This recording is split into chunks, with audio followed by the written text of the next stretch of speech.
Hello everyone, আমার চ্যানেলে আপনাদের সবাইকে স্বাগতম জানাই। কেমন আছেন সবাই? আশা করি ভালোই আছেন। আজকে আমি নিয়ে এসেছি ছাদ বাগানে লাগানোর জন্য বোম্বাই লঙ্কার চারা। বোম্বাই লঙ্কা কিন্তু খুবই ঝাল হয় আর গাছে যখন ধরে খুবই ভালো লাগে। গাছ ভর্তি হয়ে কিন্তু এই লঙ্কাগুলো ধরে। আর এই চারাগুলোকে কিভাবে আমি ছাদ বাগানে খুবই অল্প মাটিতে গ্রো ব্যাগে রোপণ করব, তা আমি আজকে একটি ছোট্ট ভিডিওর মাধ্যমে আপনাদের সাথে শেয়ার করব। আপনারা পুরোটা ভিডিও দেখবেন আর কিভাবে এই চারাগুলোকে লাগাই চলুন দেখে নেবেন। তার জন্য কিন্তু আমি কিছু গ্রোব্যাগ বানিয়ে নেব। আর এই গ্রোব্যাগগুলো কিন্তু আমি কিনে আনিনি, হাত দিয়ে গ্রোব্যাগগুলো বানিয়েছি। প্রত্যেকের ঘরেই কিন্তু বস্তা থাকে, আর এই চালের বস্তা বা ডালের বস্তা দিয়েই কিন্তু খুব সুন্দর করে একটা গ্রোব্যাগ বানানো যায়। তো এই দেখুন, একটা খুব সুন্দর একটা গ্রোব্যাগ বানিয়ে নিয়েছি আর নিচের দিকটা আমি কিন্তু সেলাই করেছি।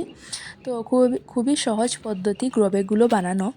গ্রোব্যাগগুলো আমি বানিয়ে নিয়েছি আর এখন গ্রোব্যাগগুলো আমি মাটি দিয়ে ভর্তি করব। আর কিভাবে অল্প মাটি দিয়ে গ্রোব্যাগগুলোকে ভর্তি করা যায় চলুন দেখে নেবেন। এই দেখুন, আমি প্রথমে দিয়েছি গ্রোব্যাগটার মধ্যে মাটি দেওয়ার পর এখন গ্রোব্যাগের মধ্যে ছাদ বাগানে যত শুকনো পাতা থাকবে বা রান্নাঘরে সবজির খোসা থাকবে সব কিছু কিন্তু আমি এই গ্রোব্যাগটার মধ্যে দেব। তারপর উপরে দিয়ে দেব অল্প মাটি, আর সেই মাটি দিয়েই কিন্তু কাজ হয়ে যাবে। তো এই দেখুন, আমি কিন্তু এখানে অনেকটা শুকনো পাতা দিচ্ছি।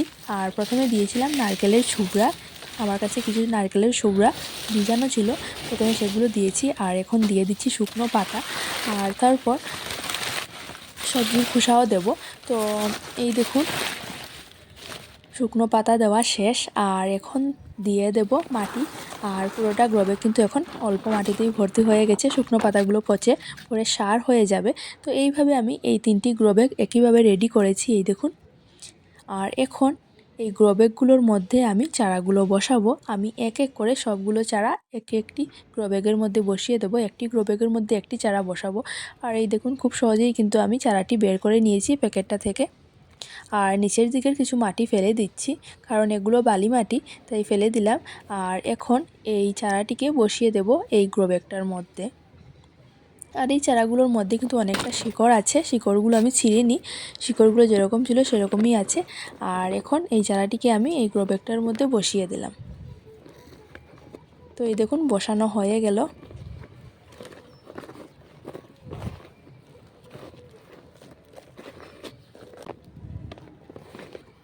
এখন আমি এই চারাটিকেও বের করব। দেখুন, খুবই সহজ পদ্ধতি কিন্তু এটাকে বের করা, প্যাকেটটাও কাটতে হবে না, এমনিতেই বেরিয়ে আসবে।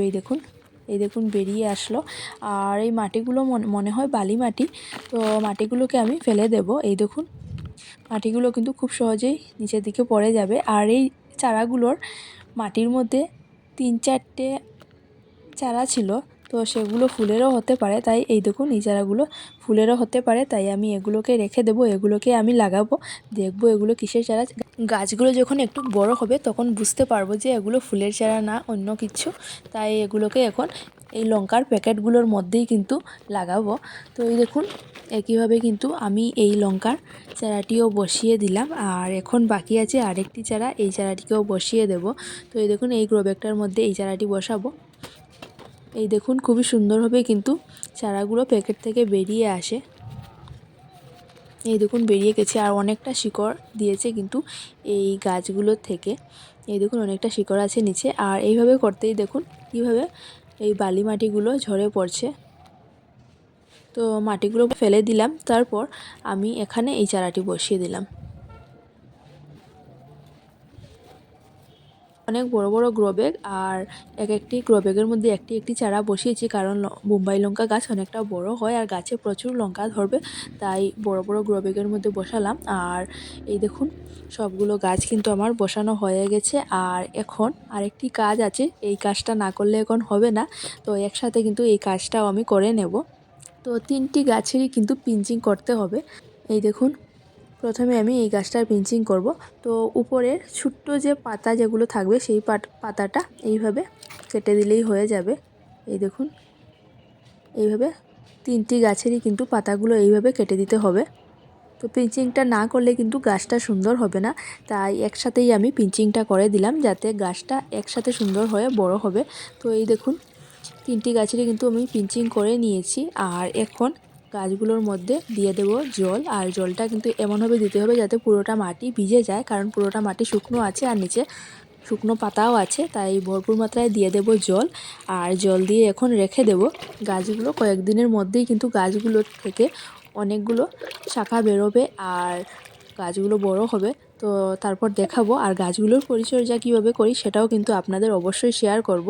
তো আজকের মতো আমার ভিডিওটা এখানেই থাক, আগামীকাল নিয়ে আসবো নতুন একটি ভিডিও। আর আজকের আমার এই ভিডিওটা যদি আপনাদের ভালো লাগে তাহলে আমার পাশে থাকবেন আর আমার চ্যানেলটি সাবস্ক্রাইব করবেন। Happy gardening.